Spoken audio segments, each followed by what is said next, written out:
Hello guys, आप सब कैसे हैं। मुझे आशा है कि आप सब अच्छे होंगे। तो आज आज मेरा तबीयत ख़राब था। 27 तारीख के रात में से तबीयत ख़राब हो गया था मेरा। तो बुखार लगा हुआ है, सर में काफ़ी दर्द है।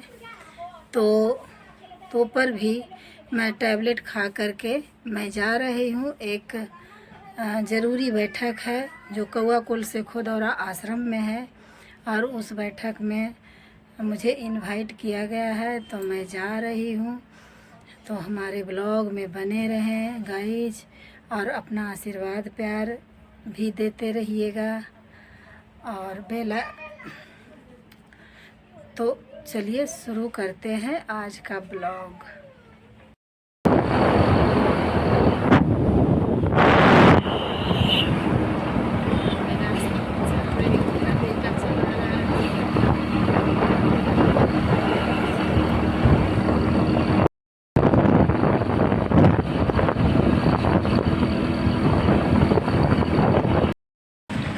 तो देखिए गाइस, सरवन भैया का पेट्रोल पंप पे पेट्रोल भराए हैं मोटरसाइकिल में। देखिए मेरा बेटा है, इधर ऑफिस है पूरा।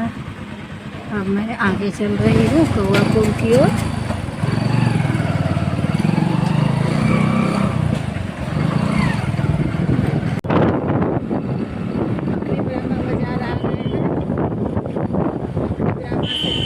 कैसे किलोमीटर है वो देखना पड़ेगा।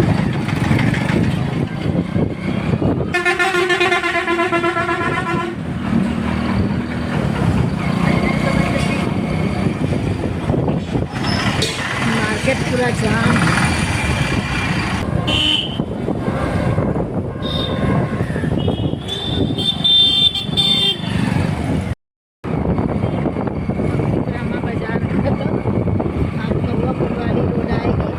इससे खुदौरा आश्रम इधर है।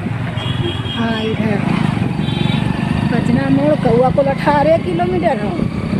हाँ तो वही हो गए ना। हाँ 200 किलोमीटर हो गए ना।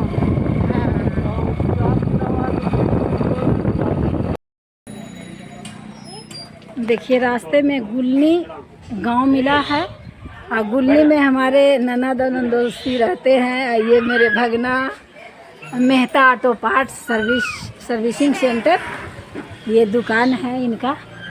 और मैं मिलने आ गई, और थोड़ा सा रुक के मिल गई इसलिए कि रोड पर थे। अंदर में रहते तो नहीं मिलते क्या। जा रहे हैं बड़राजी गांव आ चुके हैं। बड़राजी का पुल बड़राजी रक्षाबंधन के अवसर पर पूरा राखी का बाजार सजा हुआ है।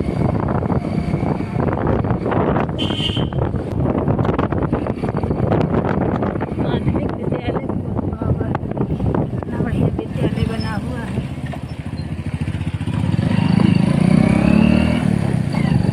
कोलुआ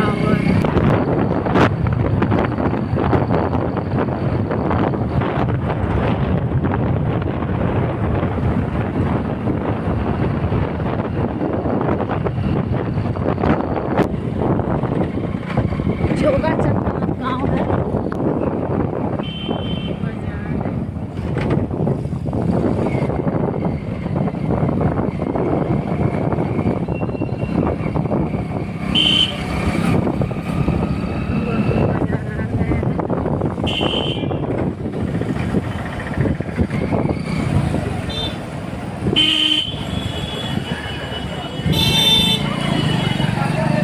अच्छा गर्मी चलियो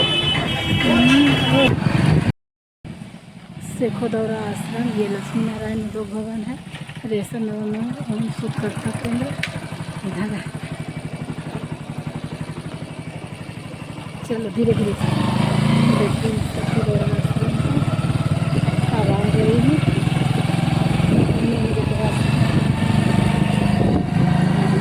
खुदौरा ये बगीचा है, बगीचा है।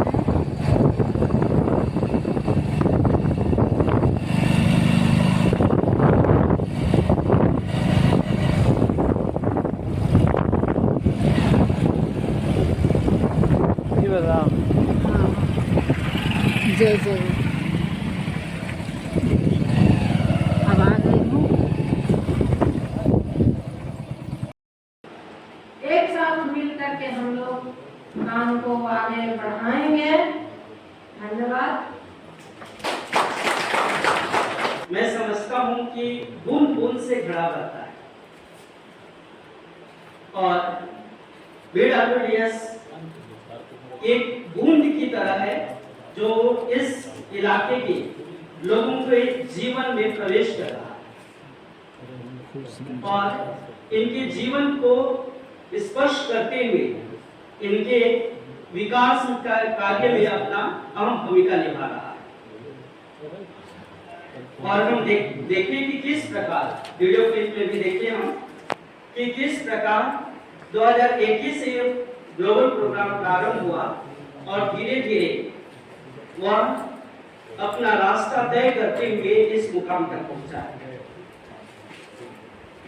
तो मैं समझता हूं कि अगर हम किसी के जीवन में प्रवेश करते हैं, उनका स्पर्श करते हैं और उनके चेहरा पर मुस्कुराहट लाने की कोशिश करते हैं और उसमें जब हम सफलता हासिल करते हैं तो मेरे लिए बहुत बड़ा एक सेटिस्फैक्शन या संतुष्टि का कारण बनता है। और इसीलिए आज मैं खुश हूं और एक बात रखना चाहूंगा मैं कि हमारा ग्लोबल प्रोग्राम और BWDS ये सदा के लिए हमारे बीच में यहाँ कोवर्कर ब्लॉक में रहने वाला नहीं है। आज है, कल नहीं रहेगा। तो किस प्रकार हम लोगों को सशक्त बनाए, आधारित उनको हम एक दूसरे पर आधार रहने के लिए और उन टिके रहने के लिए हम नहीं हैं, बल्कि उनको हम किस प्रकार सशक्त बनाए कि हमारे जाने के बाद भी उनका कार्य, उनका जीवन स्तर इसी प्रकार विकसित होता है। और इसीलिए हम यह कार्य कर रहे हैं। और ग्लोबल प्रोग्राम 2021 से चालू है, जिसमें हम बहुत सारे बिंदुओं पर कार्य किए, जो क्लाइमेट चेंज है और क्लाइमेट चेंज को पहचान कर किस प्रकार उसके आधारित कार्यक्रम रखा जाए, उनकी मदद की जाए और उनको सशक्त किया जाए कि वे इस क्लाइमेट चेंज में अपने आप को ढाल सकें। और जब इसको समझते हैं, इस क्लाइमेट चेंज को, और उसके अनुसार अपने आप को ढालते हैं, तो वह जीवन उनका एक ऐसा नदी की तरह बहते चला जाता है कि सभी बाधाओं को पार करते हुए निरंतर अपने विकास में आगे बढ़ता है। और हम सबको यह भली भांति मालूम है कि सूखाग्रस्त एरिया है, सूखाग्रस्त इलाका है। और इसको लेकर जॉन सर अपने पीपीटी में अच्छी तरह दिखाए प्रेजेंटेशन में कि किस प्रकार हम यहाँ कार्य कर रहे थे कि सूखाग्रस्त से कैसे हमारे किसान यहाँ लड़ सके। और मैं समझता हूँ कि बहुत हद तक हम उसमें सफलता हासिल किए। मैं एक और बिंदु पर बात करना चाहूंगा, जो food security and food availability, एक जो खाद्य पदार्थों की सुरक्षा और उपलब्धता, ये दो टर्म है। अगर हम इसको समझते हैं तो आसानी से इस पर कार्य कर सकते हैं। फूड जो हमारे खाद्य है वह उपलब्ध तो है, उपलब्धता में कमी नहीं है हमारे भारत में, लेकिन फूड सुरक्षा जो है उसमें कमी है। बहुत सारे ऐसे लोग हैं जो जिसके पास बहुत सारा है और बहुत सारे ऐसे लोग हैं जिनके पास कुछ नहीं है। तो यह खाद्य सुरक्षा और खाद्य उपलब्धता, ये दोनों की अंतर को बांटना भी हमारा अहम कार्य बन जाता है जब हम जिस समाज में कार्य करते हैं। तो हम इसको कार्य कर रहे हैं कि किस प्रकार इस खाई को काटा जाए और हम उस खाई को काट कर दोनों को एक साथ लेकर आगे बढ़ सकें। और हमने देखा कि किस प्रकार लाइटनिंग अरेस्टिंग जो BWDS की ओर से तो डेवलप नहीं किया गया, कहीं से लिया गया, उसको हम लोग उसको आगे बढ़ाने की कार्य कर रहे हैं, उसमें सुधार करके डेवलप कर रहे हैं। और बहुत सारी सरकारी संस्थाओं की ओर से हमें प्रोत्साहन मिला कि हम इस ओर आगे बढ़े, और निरंतर हम इस ओर आगे बढ़ रहे हैं। पहले बांस से बनाया करते थे, अभी मेटल आ गया, और हम निरंतर प्रगति की ओर बढ़ रहे हैं। और हम क्लाइमेट रेसिलिएंट सीड के बारे में बात की, बहुत सारे धान, गेहूं, चना के बारे में बात की। अगर हम इनको पहचानते हैं अपनी जलवायु के अनुसार, तो एक साधन बन जाता है कि हम अपनी आपदाओं से, अपनी विपत्तियों से और अपनी समस्याओं से लड़ सके। और इसमें हमारे जॉन सर जो कोऑर्डिनेटर हैं और एनालिस्ट जो फील्ड में काम करते हैं, यहाँ बैठे हुए हैं, बहुत मेहनत करना पड़ता है। मैं उनकी इस काम के लिए उनको बधाई देता हूँ, सराहना करता हूँ, और आशा करता हूँ कि इसी तरह इसको हम लोग तुरंत तो बंद करने वाले नहीं हैं। 24 तक इसका एम है, उसके बाद देखा जाए कि हम आगे बढ़ सकते हैं या बंद कर सकते हैं। अगर आगे बढ़ने की जरूरत होगी तो निश्चित ही हम इसको कुछ साल तक और आगे बढ़ाएंगे। लेकिन हमारा मेन मकसद यही है, मुख्य मकसद यही है कि हम किसानों को, यहाँ के लोगों को सशक्त बनाएं, उनको हम अपने ऊपर आधारित न करें, लेकिन उनको ऐसा बना दें कि वे अपने से कार्य कर सके। हम बोलते हैं कि किसी को मछली ना दो, मछली फंसाने का तरीका बता दो, ताकि वह मछली फंसाए और अपना भोजन का साधन एकत्रित करे, न कि हम पकड़कर उसको दे। तो अगर हमारे प्रोग्राम से लोग सशक्त होते हैं तो निरंतर हम आगे बढ़ते हैं। तो एक रहा नेटवर्किंग, जो नेटवर्किंग के द्वारा, और मैं महसूस कर रहा हूँ आज आपके सामने खड़ा होकर कि हमारे यहाँ ब्लॉक लेवल के अधिकारी, जिला लेवल के अधिकारी और हमारे विभिन्न संस्थाओं से आए एनजीओ के निर्देशक, उनके प्रतिनिधि हमारे संस्थाओं से जुड़कर बहुत सारे मदद हमें प्रदान कर रहे हैं, जिनके सहयोग से हम निरंतर आगे बढ़ते जा रहे हैं। और इसीलिए हम लोगों ने चाहा कि इस प्रोग्राम के तहत एक इंटर ग्रुप एजेंसी जिला स्तरीय एक समिति का निर्माण हो, जो लोगों की भलाई के लिए सरकारी योजनाओं पर कार्य करे और लोगों के जीवन का प्रयोग से पहुंचाए। और मैं समझता हूं कि जिस काम में चैलेंज ना हो, जिस काम में रिस्क ना हो, उस काम को करने में मजा नहीं आता है। तो जब तक कोई कार्य करने में चैलेंज सामने फेस करना ना पड़े, उसमें रिस्क ना हो, तो काम करने में मजा नहीं आता है और लगता है कि कुछ सामने में नहीं है, ढीलापन महसूस होता है। लेकिन सामने में चैलेंज खड़ा है तो उसे फेस करने में मजा आता है। सामने में बाधाएं आती है तो उस बाधाओं को किस प्रकार आगे करने, उसको निपटाकर, उसको सुलझाकर आगे बढ़े, तो बहुत सारे काम दिमाग में आता है, लोगों को हम इन्वॉल्व करते हैं और आगे बढ़ते हैं। तो मैं आज सबको यही कहना चाहूंगा कि जब हम किसी काम को हाथ में लेते हैं तो चैलेंज और रिस्क की परवाह नहीं करते। और इसीलिए मैं कहता हूं कि जब तक रिस्क और चैलेंज नहीं है तो उस काम में मजा नहीं। तो तैयार रहिए रिस्क और चैलेंज को फेस करने के लिए। बहुत सारी समस्याएं आ रही है, जैसे अरविंद सर ने बताया कि आज का डेट भी हमारे जिला अधिकारियों के कहने पर ही आज का डेट रखा गया, लेकिन किसी न किसी कारणवश हम उनकी भी समस्याओं को समझते हैं, किसी न किसी कारणवश आज यहाँ उपस्थित नहीं है। तो प्रयास किया जाएगा, फिर से प्रयास किया जाएगा और हार नहीं मानने वाले हैं। हम नहीं समझते जहाँ यहाँ कोई बैठे हार मानने वाले हैं। तो हम प्रयासरत रहेंगे और कोशिश करेंगे कि हम जल्दी ही इस समिति का निर्माण करें, जो समिति एक्टिव रूप से, पैसिव रूप से नहीं, एक्टिव रूप से हमारे समाज में वे निरंतरता बनाए रखे इस प्रोग्राम के द्वारा।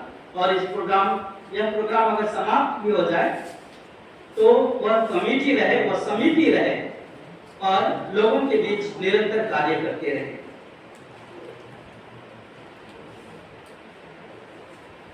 इन्हीं सभी शब्दों के साथ मैं एक बात और आपके सामने रखकर अपनी वाणी को विराम देना चाहूंगा कि निरंतर हम अपने कार्यों को अपना एक लक्ष्य जो बनाते हैं, उस लक्ष्य में हम निरंतर आगे बढ़ने की कोशिश करते रहे, कभी हार न माने। धन्यवाद।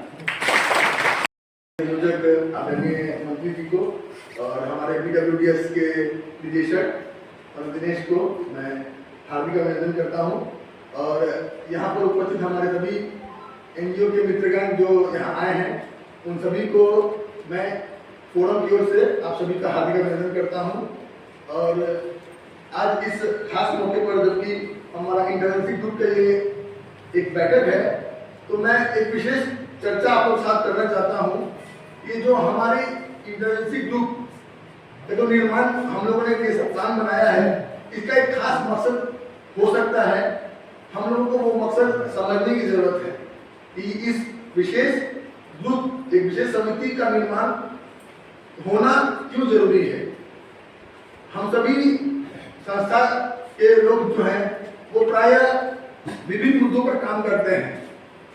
हम लोगों का कार्य क्षेत्र एक हो सकता है, अलग अलग हो सकता है, मुद्दे भी एक हो सकते हैं, अलग अलग हो सकते हैं, लेकिन जो हमारा मकसद है वो लगभग एक है कि जो जरूरतमंद लोग हैं हमारे समुदाय में, हमारे आस पड़ोस, उन लोगों को ज्यादा से ज्यादा हमारी मदद और जो सरकारी जो सुविधाएं हैं, जो लाभ है, वो मदद उन लोगों को मिले। तो ये जो समिति का निर्माण है ये होना आवश्यक इसीलिए हम लोग समझते हैं कि एक संस्था अगर कोई काम कर रही है, उनकी पहुंच कुछ खास जगहों तक है, कुछ खास गांव तक है। मगर अगर यहाँ 50 संस्था बैठी हैं, तो अगर एक संस्था 20 गांव तक काम कर रही है, तो 50 संस्थाएं आप गुना करके देख सकते हैं, बहुत सारे गांव तक हम लोग काम कर सकते हैं। सेम एक ही मुद्दे पर अगर हम लोग काम कर रहे हैं, आप लोग काम कर रहे हैं, आप लोग काम कर रहे हैं, तो हमारा उसी मुद्दे का जो रीच होगा, पहुंच होगी, वो बहुत विस्तृत रूप में बहुत ज्यादा होगा। तो ये सबसे बड़ा काम है हमारा इंटरनेशनल ग्रुप का जो निर्माण कोई भी संस्था या कोई भी ग्रुप अगर करते हैं तो।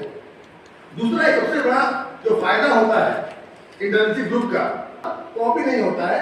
हम उसी काम को अगर हमारे पास आया है तो हम अलग अलग जगहों में करते हैं ताकि उसी काम का रीच हमारा बढ़े। और इससे एक और फायदा है इंटरनेशनल ग्रुप से, सबसे बड़ा जो फायदा इसको हम बोल सकते हैं वो है कि अगर हम अपना नेटवर्किंग कर रहे हैं गवर्नमेंट के साथ, एडवोकेसी कर रहे हैं, वकालत, इसको बोलते हैं वकालत करना, किसी एक मुद्दे के लिए वकालत करना, अगर हम वकालत कर रहे हैं तो एक संस्था जब उठती है, नवादा के सेक्रेटरी से एक संस्था उठी, तो उसने कहा कि इस क्षेत्र में ये होना है।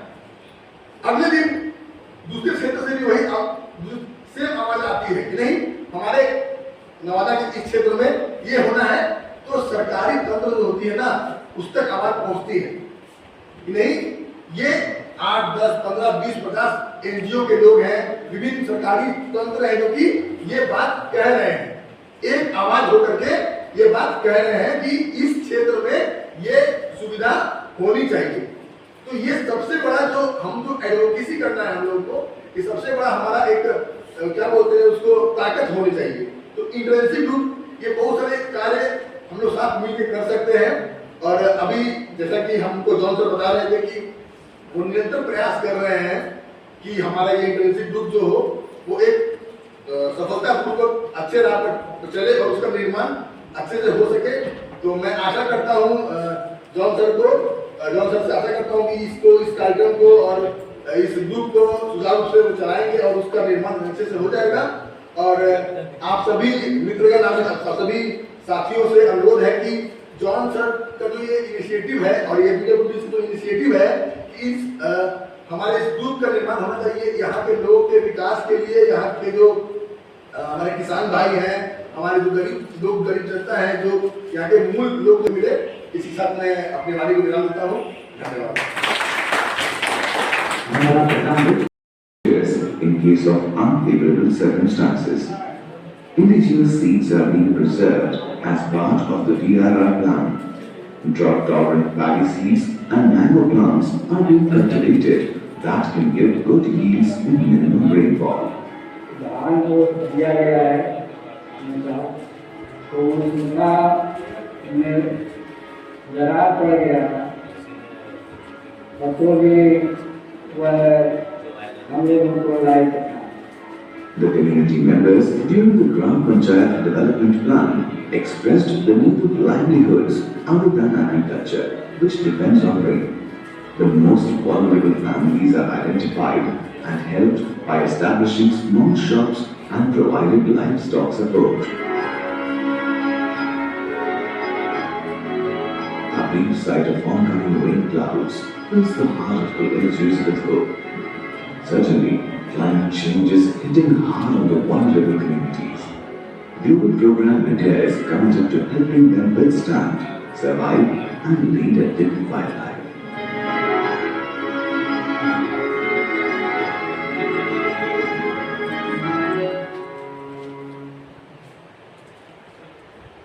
का पूरा दरार पड़ा हुआ है, देखे थे ना।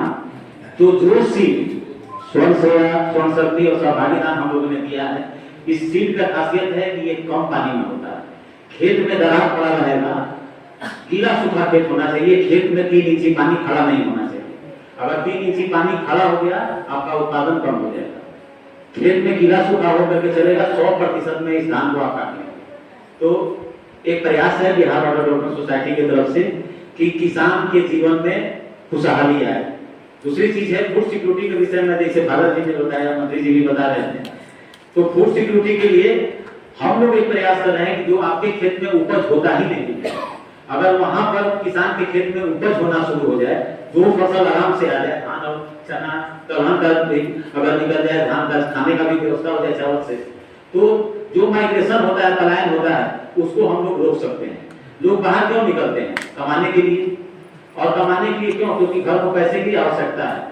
तो इसके लिए हम लोग प्रयास कर रहे हैं कि किसी प्रकार से ये रुके और इससे किसानों की जिंदगी में बहुत बड़ा बदलाव आए और आएगा। तीसरा बात मैं बताऊंगा कि एक कोऑर्डिनेटर के लिए बहुत चैलेंजिंग रहता है कोई मीटिंग कंडक्ट करना। इस मीटिंग को करने के लिए मैं जुलाई महीना से पीछे पड़ा हुआ हूँ सर लोग का, और ये जब डेट मंत्री जी बताएं कि उनके द्वारा ये डेट दिया गया था, ये डेट कंफर्म किया गया और आज नहीं आ पाए। मैं धन्यवाद दूंगा डीडीसी सर को कि कम से कम डीसी के द्वारा वो जुड़े और हमारी बातों को उन्होंने सुना। बहुत ही पॉजिटिव है सर। मैं मटीना मैम के समय में उनसे मिलाना चाहता था, सर बुलाए भी थे, लेकिन दुर्भाग्यवश उस दिन उनका कोई दूसरा जगह मीटिंग पड़ गया। लेकिन हम वहाँ डीडीएमए के पास में लेकर के गए, मीटिंग हुआ, विजय जी भी वहाँ पर मौजूद थे। सर से बराबर मैं फोन पर था। जब उतर करके हम लोग वापस आने के लिए गाड़ी में बैठ गए, तब सर का फोन आ रहा है कि हम 10 मिनट में आ रहे हैं। अब कोई फॉरनर आदमी को मेरे पास उतना मैंने बस बोलिए कि नहीं बोलूंगा कि आप 10 मिनट और रुकिए और सरकारी ऑफिसर से मैं मिला सकता हूँ। तो सडनली मैं डॉक्टर जयसन से बोला कि सर एक और सर आना मिलना चाहते हैं, डीडीसी हैं। तो मैडम से बात हुई तो मैडम बोली कि अभी 100 मिनट। तो खैर हम लोगों ने बुरा नहीं माना। मैं तुरंत सर को फोन करके बोला कि सर ऐसी ऐसी बात है, मैम को पटना में बहुत जरूरी काम है, इसलिए हम लोग निकल रहे हैं, फिर मैं आपसे आकर के मिलूंगा। फोन पर बात होते रहती है, लेकिन मैं इस बात का आश्वासन देता हूँ कि अभी जिस प्रकार के जितने पोस्टिंग है डीडीसी सर, उनसे मिलूंगा। जिसे आपके सामने भी मैंने कहा कि ये स्टैंडिंग गठन के विषय में 3 साल से हम लोग रहे हैं, तीसरा साल है, अभी तक ये नहीं हो पाया। तो इस बार मैं प्रयास करूंगा, जो आपका अभी पार्टिसिपेंट लिस्ट बना हुआ है, इसका मैं फोटोकॉपी करूंगा, बिहार वाटर डेवलपमेंट सोसाइटी की तरफ से डायरेक्टर साहब से एक लेटर लिखवाऊंगा और मैं पर्सनली जाकर के मिलूंगा। और मंत्री जी हैं जो फोन पर हमेशा उनसे मिलते रहते हैं, बातचीत करते रहते हैं, विजय जी हैं, ये सब किसी के साथ मिल करके फिर प्रयास करना है कि किसी भी प्रकार से इसका गठन हो जाए। क्योंकि आने वाला अगर सालों में अगर ग्लोबल प्रोग्राम बढ़ भी रहा है तो वहां पर आईएजी की बहुत बड़ी आवश्यकता है। और आजकल की स्थिति में गवर्नमेंट भी ये चाह रही है कि कोई भी एनजीओ कोई भी काम को अगर कर रहा है उसकी जानकारी सरकार को हो। क्योंकि अभी का स्थिति में आप देख रहे हैं कि एनजीओ की स्थिति कितनी खराब है। आने वाले समय में और अच्छा होगा या और खराब होगा मैं नहीं जानता, लेकिन हम अगर सरकार से जुड़े हुए हैं, सरकार मेरे विषय में जानती है कि एक अच्छा एनजीओ है, जमीनी स्तर पर अच्छा कार्य कर रहा है, तो प्रभु का आशीष रहेगा, जरूर इसमें आगे बढ़ते जाए।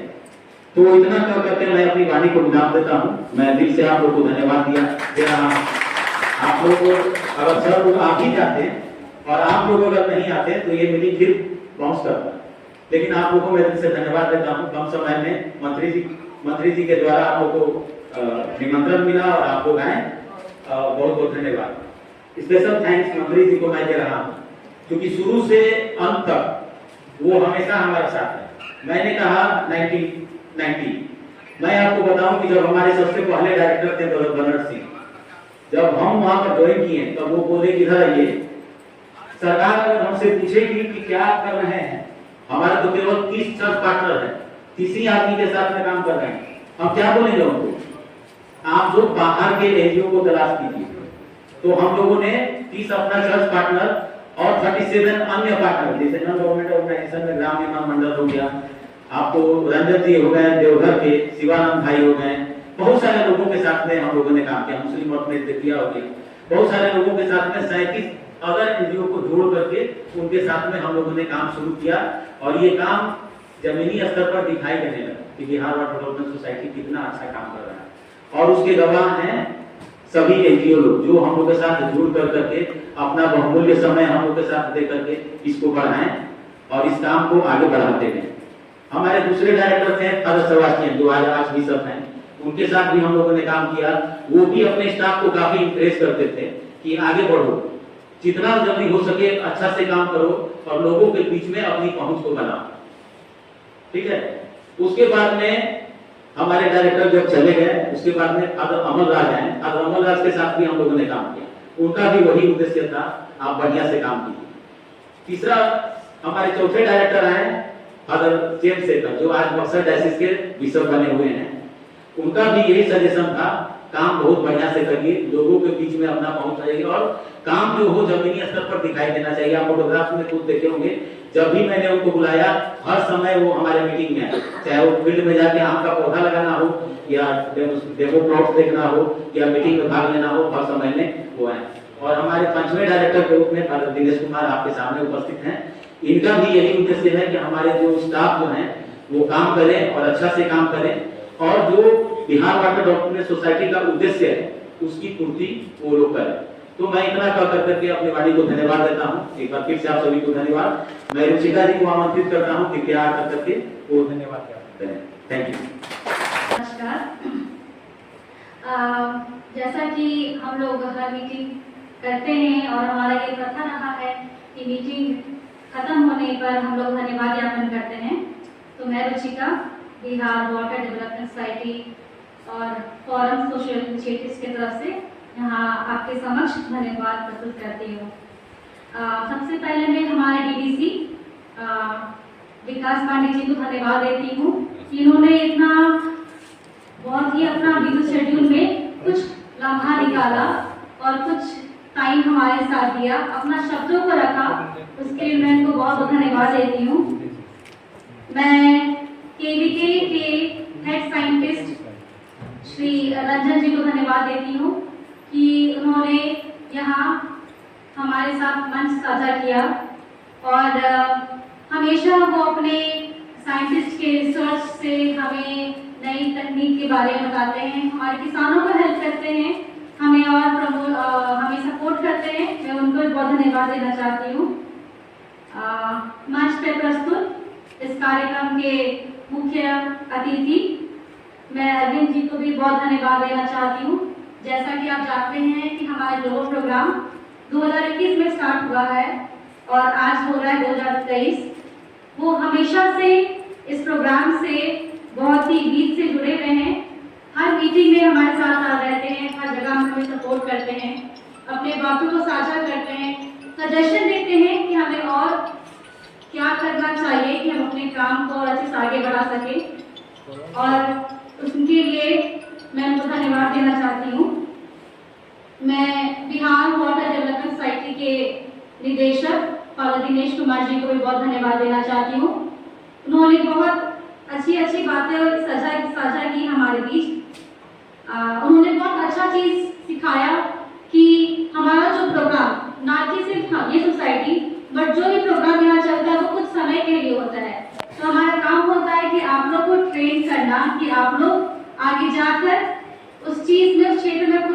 काम करें, उस ट्रेनिंग से खुद को रेजिलिएंट कर लें।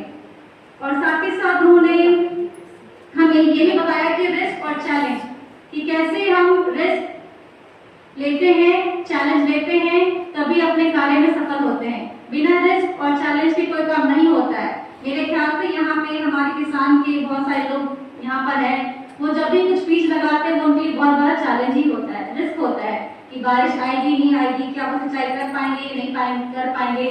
तो हमारे रोज की लाइफ में हम रिस्क और चैलेंज लेते हैं, इसी तरह हम आगे बढ़ते हैं। मैं अपने FSI की प्रतिनिधि मिस्टर प्रशांत जी को भी धन्यवाद देना चाहती हूँ। उन्होंने बहुत अच्छा ही इस प्रोग्राम का जो उद्देश्य है, IAG का जो ऑब्जेक्टिव है, बहुत अच्छे में से विस्तार रूप से हमें बताया। और बहुत अच्छा मुझे लगा कि जिस तरह से उन्होंने बताया कि हम लोग IAG का क्या उद्देश्य है, कि हर जगह पे हम लोग बहुत ही सारे NGO जो एकत्रित हुए हैं, बहुत सारे लोगों को अलग अलग जगह पे कार्य कर रहे हैं। और क्या हो रहा है कि इसकी वजह से काम की डुप्लीकेसी नहीं हो रही है, और साथ ही साथ शिक्षा का आदान प्रदान हो रहा है। कुछ कार्य हम लोग कर रहे हैं जो हम लोग आपसे सीख रहे हैं, कुछ काम आप लोग कर रहे हैं जो आपसे हम लोग सीख रहे हैं। मैं हमारे प्रतिनिधि NGO जो अलग अलग क्षेत्र से, अलग अलग जगह से आए हैं, मैं उनको बहुत धन्यवाद देना चाहती हूँ। हमारे किसान भाई लोग को मैं और बहनों को मैं धन्यवाद देना चाहती हूँ। उन्होंने सामने लाया बहुत सारी चीजें जो वो क्षेत्र में कर रहे हैं, उन्होंने साझा किया। इन सब के लिए आपको बहुत धन्यवाद देना चाहती हूँ। मैं ग्लोब प्रोग्राम के programme coordinator mister John Nicholas को भी धन्यवाद देना चाहती हूँ। उन्होंने बहुत कम समय में इतना अच्छा आयोजन किया है और बहुत अच्छे एक सभा बना है जहां हम लोग बहुत चीजें डिस्कस कर सकते हैं, अपने काम के बारे में बताया। उनके लिए मैं उनको धन्यवाद देना चाहती हूँ। हमारे प्रोग्राम के से जुड़े हुए लोग, हमारे एनिमेटर्स, फील्ड में काम कर रहे लोग, मैं सबको धन्यवाद देना चाहती हूँ। और साथ ही साथ हमारे कम्युनिटी के मेंबर जो यहाँ जुड़े हैं, मैं उनको भी बहुत धन्यवाद देना चाहती हूँ। आप सबों का बहुत बहुत धन्यवाद इस प्रोग्राम में जुड़ने के लिए। धन्यवाद।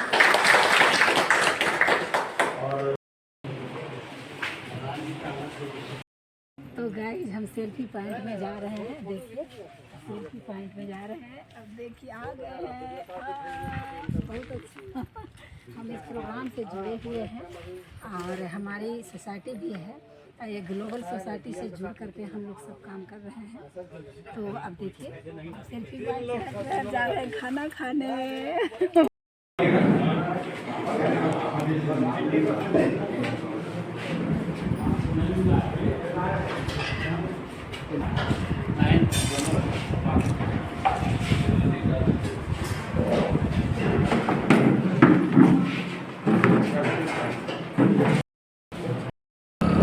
सेखोदौरा गांव से निकल चुके हैं। देखिए ट्रेन सब जा रही हूँ नवादा की ओर।